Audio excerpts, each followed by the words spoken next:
Hi everyone, welcome to part 2. Okay, Fischer has just played d takes e4, and Smyslov continued with queen g4. Now came e takes f5, knight d takes f5, and g6. Fischer writes, perhaps this simple retort escaped him. And was he hoping for Fischer to castle here, because now knight h5 is strong with good compensation for the pawn already. If g6, then queen g3 is winning material for white, because of the pressure on this bishop here at e7 and on the queen. If queen takes g3, then white has the Zwischenzug, knight takes e7 check, winning a piece. And if to avoid this, black tries bishop d8, then rook takes d8, and white has a winning advantage no matter how black answers. For example, if queen takes g3, then knight f6 check, forcing king h8. Now rook takes f8 check, again forcing rook takes f8, and h takes g3, and white has a piece for a pawn and a won game.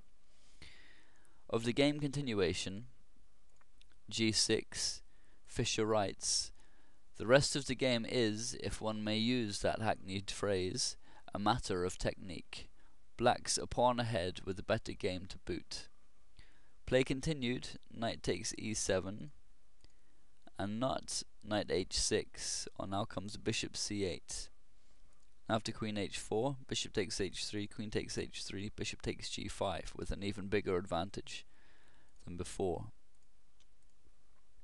So knight takes e7, queen takes e7, queen f4, and only now on the 21st move did Fischer castle. And then came rook d6 with a rook penetration to the 6th rank for Smyslov, but objectively speaking, he has zero compensation for the pawn he's lost. And Fischer now challenged that rook with rook a8, and Smyslov of course wanted to avoid exchanges, as any simplification now favors Fischer because he's ahead in material. So he played rook f6. Now came rook d5 with pressure on the g5 pawn should the rook on f6 ever move. And Smyslov continued with bishop g4, which is a dual purpose move, is making way for the h pawn to continue the pawn storm and also to support the g pawn if need be. And at the same time it's preparing to try and neutralize the advance of black's past e pawn. Fischer continued with knight d7, attacking the rook at f6 and leaving the e pawn to be taken. Smyslov answered with the rook f1, which Fischer said was a desperate attempt to complicate.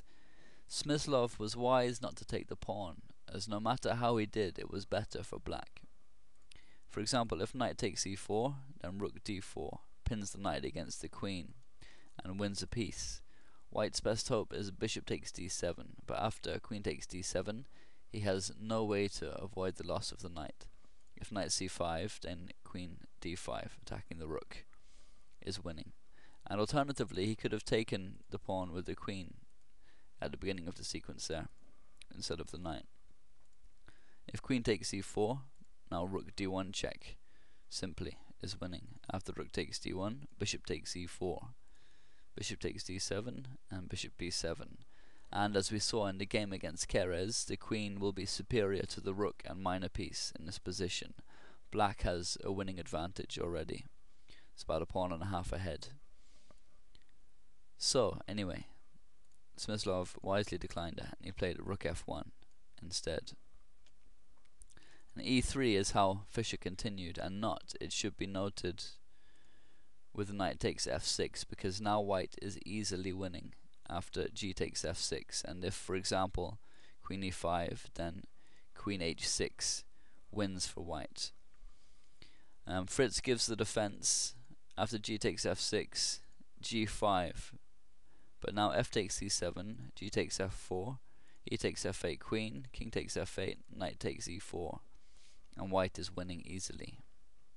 So it's a trap that Fischer avoided, taking the knight, or sorry, the rook there with his knight, and instead playing e3.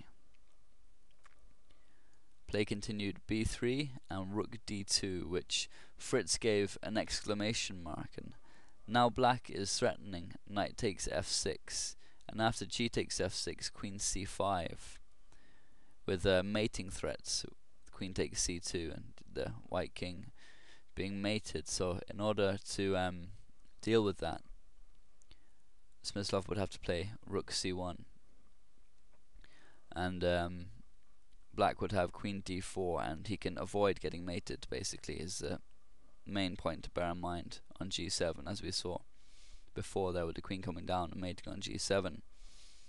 And in order to avoid further material loss, Smyslov is forced to indulge in the simplification that he's been trying so hard to forestall with bishop takes d7. It's essentially forced, and now white's game and any pressure he had rapidly deteriorates, and the extra pawn makes its presence felt. What's more, Fischer goes into one of his favoured endgame situations with bishop against knight. Play continued, rook takes g7, rook e1, and rook e8 to defend the e-pawn. Also possible was queen c5, where best play goes queen c4, and black is still easily winning.